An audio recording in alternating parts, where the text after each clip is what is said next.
Hello everyone, good morning, welcome back to my channel. কেমন আছো তোমরা? আশা করছি ভালো আছো, সুস্থ আছো। তো এখন বাজে সকাল 8:30। তো ঘুম থেকে উঠেছি অনেকটা আগে, তারপরে সমস্ত কাজ করে ইভানকে রেডি করে প্যানকেক করে দিয়েছি। প্যানকেক খাচ্ছে। আর সকালবেলা একটা কেক দিয়েছিলাম আর দই দিয়েছিলাম কালকে, সেটা খায়নি। আর আমার জন্য ওটস আর খেজুর নিয়ে এসেছি আর কয়েকটা কিশমিশ। তো এটাই আমার ব্রেকফাস্ট। তো খাওয়া দাওয়া করে আমাদের সকাল থেকে নিমন্ত্রণ, কিন্তু সকালবেলা আমরা বেরোতে পারিনি, কারণ জানো বাচ্চারা থাকলে বাড়িতে কত কাজ থাকে, আর সব কিছু গুছিয়ে সামলে আমার অনেকটা দেরি হয়ে যায়। তো মুখের মধ্যে এত ট্যান পড়ে গেছে, আর শরীরটা খারাপ, ভালো না, নিজেকে যত্ন তো একদমই করি না।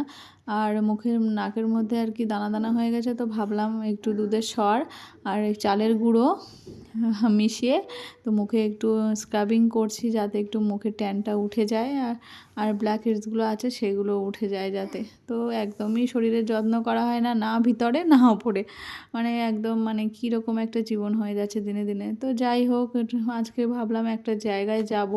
মুখের মধ্যে এত কিছু মানে মানে ছোপ ছোপ কালো কালো দাগও হয়ে গেছে, সেই জন্য ভাবলাম একটু পরিষ্কার করে নেওয়া যাক। তো এই জন্য একটু দেরি হয়ে গেছে, মানে তার আগে গেলে ভালো হতো। তারপরে 15 মিনিট রেখে আমি স্নান করতে চলে গেছিলাম। আর এদিকে দেখো ইভান আঙুর খেতে বসে গেছে। তারপরে এসে ওকে রেডি করলাম, আমি রেডি হলাম, পুরো ফাইনাল রেডি হয়ে গেছি দেখো।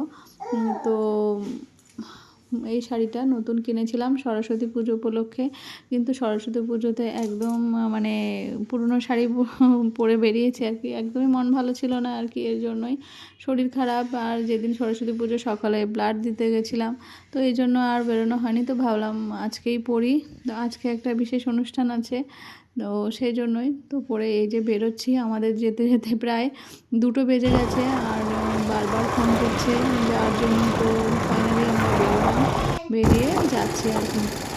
আর তার মধ্যে আবার ইভান জ্বালাতন করছে, এটা খাবো ওটা খাবো। আবার ওর জন্য আবার রাস্তা থেকে দোকানে গেলাম, ফুটি খাবে, ফুটি কিনলাম, ফুটি কিনে তারপরে গেলাম হচ্ছে মিয়ামারিতে, ওর জন্য খাবার নিয়ে নিলাম। কারণ ওখানে যদি খাবার না খায় তো সেখানে মানে আরও কান্নাকাটি করবে অনুষ্ঠান বাড়িতে, সেই জন্য মানে ওর জন্য খাবার টাবার সমস্ত কিছু কিনে কমপ্লিট করে আর কি নিয়ে দেন ওই বাড়ির উদ্দেশ্যে রওনা দিলাম আর কি। তো আমাদের প্রায় এখন তো বাজে প্রায় 2টো, তো 2:10 বেজে গেছিলো, এই চলেই এসেছে।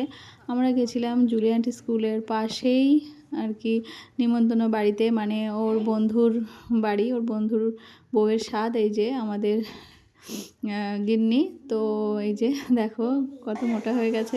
অ্যাকচুয়ালি এই সময় একটু হেলদি এখানে এসে ভালো লাগলো হতে না, হয়, কারণ খাবার দাবার ঠিকঠাক না খেলে পুষ্টির অভাব না হতে পারে। তো যাই হোক, এবারে দেখতে দাঁত ভীষণ ভালো যন্ত্রণা যদি লাগছে। করে। আর এই যে খাবার টাবার নিয়ে বসে গেছে আমার ইভান।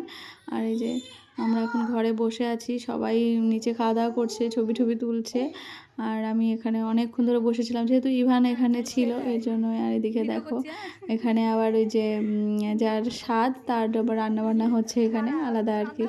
তো দেখো কি সব রান্না হচ্ছে, বাঁধাকপি, পনির, আরও অনেক কিছু রান্না হচ্ছে এখানে। এখানে নিরামিষ রান্নাটা হচ্ছে, আর নিচে আর কি সবার খাওয়ার জন্য আর কি রান্না হচ্ছে। আর এই যে দেখো একটা দিদিটা ভীষণ ভালো, তো সেই সঙ্গে একটু ভিডিও করে নিলাম। আর এই যে উপরে এখানে বেবি শাওয়ার হয়েছে, মানে এখানেই আর কি ভাতটা খাইয়েছে, ভাতটা দিয়েছিল একটা সময় দিয়ে দিয়েছে, আমরা গেছি হ্যাঁ 2টোর সময়, 1 ঘন্টা পর। তো সেই জন্য আমি আর মানে বেবি শাওয়ারের বিষয়টা দেখতে পাইনি, এটাই আমার খারাপ লাগছে। তো আর একটু আগে আসলে ভালো হতো। অ্যাকচুয়ালি আমাদের দেরি হয় সব জায়গাতেই, কিছু করার নেই। তারপরে আমরা গেলাম নিচে খেতে, আর ইভানকে তো রেখে দিয়েছে তিথি, তিথির কাছেই আছে। আর এই যে দেখো প্রথমে ভেজ ডাল দিয়ে দিল, বেগুনি ছিল, আর আমি তো বেগুনি নিলাম, খেতে ইচ্ছা করছে, কিন্তু ডক্টর তো আমার সম্পূর্ণ মানে বয়েল খাবার খেতে বলেছে, মানে এইসব খাবার একদমই না। তো তো দিয়েছে, কী করবো, তাও একটু একটু ছিঁড়ে ছিঁড়ে না টেস্ট করছিলাম। তো লাস্টে চাটনি দিয়ে একটু মাছ দিয়ে খেয়ে চলে আসলাম। কোনো রকম খেতে পারিনি, শুধু ভয় লাগছে কী হলো। আর আজকে ভীষণ টেনশান, আমার একটা গুরুত্বপূর্ণ ব্লাড টেস্ট দিয়েছে, সেটার জন্যই ভীষণ টেনশানে আছি। তো আমি যখন মানে উপরে ছিলাম আর ইভানের পাপা এদিকে লুকিয়ে গেছে টেস্টটা নিয়ে আসতে। তো নিয়ে আসার পরে আমাকে দেখাচ্ছে, আমি বললাম তুমি টেস্ট রিপোর্ট আনতে গেছিলে না? বলছে হ্যাঁ। তো আমি বললাম বলো, আমার টেনশন দেবে না বলো। খুব মনে খুব কষ্ট ছিল যে কী হবে, টেনশন করছিলাম খুব। তো যাই হোক ফাইনালি আমাকে লুকিয়ে নিয়ে এসেছে। ও ভাবছিল যদি কোনো খারাপ হয় আমাকে নিয়ে যাবে না। তো যাক, রিপোর্টটা মোটামুটি ঠিক আছে, মানে শরীরের চেক আপ করতে হবে আর যত্ন করতে হবে আর ট্রিটমেন্ট চালাতে হবে, তাহলে যদি শরীরটা সুস্থ হয়। তো অ্যাভারেজে আছেন, তো কী করব, তাও একটু নিশ্চিন্ত হলাম, যাক মানে বড় বিপদের হাত থেকে বেঁচে গেলাম এই যাত্রা। তো যাই হোক, এরপরে আসলাম কাঁচরাপাড়া। ইভানের পাপা হেডফোন কিনবো সেই জন্য, তো ওখান থেকে চলে গেলাম হচ্ছে বাড়িতে গেছিলাম। বাড়িতে গিয়ে একটু ফ্রেশ হয়ে জিনিসপত্র রেখে তারপরে আসলাম একটা বান্ধবীর বাড়িতে, মানে বন্ধুর বাড়িতে, সরি। এখানে এসে আরও বান্ধবীদের সঙ্গে দেখা হয়ে গেছে, মানে তো এটা থাকবে আমি বুঝতে পারিনি, সবাই আমার কলেজ ফ্রেন্ড। তো এখানেই দেখা হয়ে গেছে, এই বাড়িতে ইনভাইটেড ছিল ওরা, এর জন্যই তো এসে চা বিস্কিট মিষ্টি সব দিয়েছে। আমি তো মিষ্টি একটুও খাইনি, আমি চা খেয়েছি শুধু 1 কাপ। সন্ধ্যাবেলা চাটা খাওয়া হয়নি ওখান থেকে আসার পরে। তারপরে ওখানে মেলা হচ্ছে, তো সেই জন্যই যাওয়া। এই যে আমার বন্ধু, যে বন্ধুর বউ, তো এখানে অনেকক্ষণ টাইম স্পেন্ড করলাম। আর ইভান তো ভীষণ খুশি অনেক বন্ধুবান্ধব দেখে। তো তারপরে ওদের সঙ্গে খুব সুন্দর একটা সময় কাটিয়ে তারপরে গেলাম মেলায়। তো এই মেলাটা কল্যাণী মাঝের চরে হচ্ছে আর কি। মেলাটা খুব সুন্দর হয় প্রতি বছর, কিন্তু এবছর একটু বেশি হয়েছে। একটা মাঠে 3টে প্যান্ডেল করেছে, এটাই আর কি অবাক করা বিষয়, মানে 3টে প্যান্ডেল কোনো মাঠে এরকম হয় না কখনো। তো বেশ ভালোই লাগছে। অনেকটা রাত হয়ে গেছিলো, আমি সম্পূর্ণটা ঘুরতে পারিনি, কারণ সারাদিন টায়ার্ড ওখানে গেছিলাম এর জন্যই। তো কোনো রকম একটু মেলাটা ঘুরলাম, শুধু জাস্ট একটা কানের কিনলাম ইভানের জন্য, একটা 10 টাকা না 20 টাকা দামের একটা খেলনা কিনলাম। দেন ওখান থেকে বেরিয়ে আসার চেষ্টা করছি। আর বান্ধবীর বউয়ের জন্য একটা ছোট্ট একটা কানের কিনলাম, ব্যাস এটুকুই। আর দেখেই চলে এসে আর মানে কোনো প্যান্ডেলে যায়নি আর কি, একটা প্যান্ডেল ঘুরেই চলে এসেছি। ভাবছি যে অন্যদিন যাব। আর সব সময় তো যাওয়ার সময় হয় না, ইভানের পাপারও টাইম হয় না, তো সেই জন্যই আজকে বেরোলাম, কী আর করব। তো যাই হোক, ভালোই লাগছিল। আমাদের আগে ভুল হয়েছে, যদি আমরা মেলা ঘুরে তারপর ওদের বাড়িতে যেতাম, আর ওদের বাড়িতে গিয়ে অনেকটা সময় আর কি কাটিয়েছি, আর মেলায় যাওয়ার আর সময় হয়নি আর কি, মানে অল্প সময়ে মেলার মধ্যে থাকলাম আর কি। যাই হোক, যতটুকু হয়েছে মেলা দেখার দরকার ছিল দেখে নিলাম। আর প্রচণ্ড ক্লান্ত লাগছে, গিয়ে শুয়ে পড়বো, সেই জন্য আর ভাল লাগছে না, চলো বাড়িতে চলে যাই।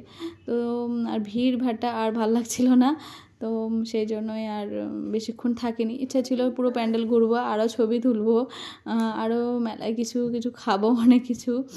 তা সে কিছুই করতে পারিনি, কোনো রকম ওই যে দেখে শুনে ঘুরে ব্যাস আমাদের চলে আসতে হয়েছে, কী আর করব। আর এদিকে একটু পাপড়ি চাট খেতে ইচ্ছে করছিল খুব। ইভানের পাপা বলে না, তোমার পাপড়ি চাট একদমই খাওয়া যাবে না, তোমার খেলে গ্যাস হবে। এই যে আমি বললাম কী হয়েছে, একদিন একটু খাই, বলে না, কারণ ও আমার হেলথ নিয়ে আমার থেকে বেশি চিন্তা করে আর কি। যাই হোক, ওর কথা শুনলাম, ঠিক আছে খাবো না, যাও। আমি দুপুরে খেতে পারিনি, একটু খেতে পাচ্ছিলো, কারণ বাড়িতে একদমই খেতে পারিনি, কারণ সবই মশলাযুক্ত খাবার ছিল। আর মশলাযুক্ত খাবার আমার একদমই মানে শ্যুট করে না, মানে কী বলবো, মানে গ্যাসও হয়ে যায়। তারপরে মানে আমার খেলেও তো শরীরের পক্ষে ভালো নয়, সেই জন্য। আর এই প্যান্ডেলটা দেখো কী সুন্দর করেছে, তো ইচ্ছা ছিল এই প্যান্ডেলের মধ্যে একটু যাওয়ার, তো যেতে পারিনি। তো থাক, অন্য কোনো দিন যাওয়া যাবে। তো যাই হোক, ওখান থেকে আমরা তাড়াতাড়ি বেরিয়ে এসেছি, এসে পুরো শাড়ি টাড়ি খুলে একদম ফ্রেশ হয়ে আর ইভানের জন্য একটু ভাত করে দিলাম। তো চলো, আজকের ব্লগটা এখানে এন্ড করছি। তোমরা ভালো থেকো, সুস্থ থেকো, টাটা, গুড নাইট।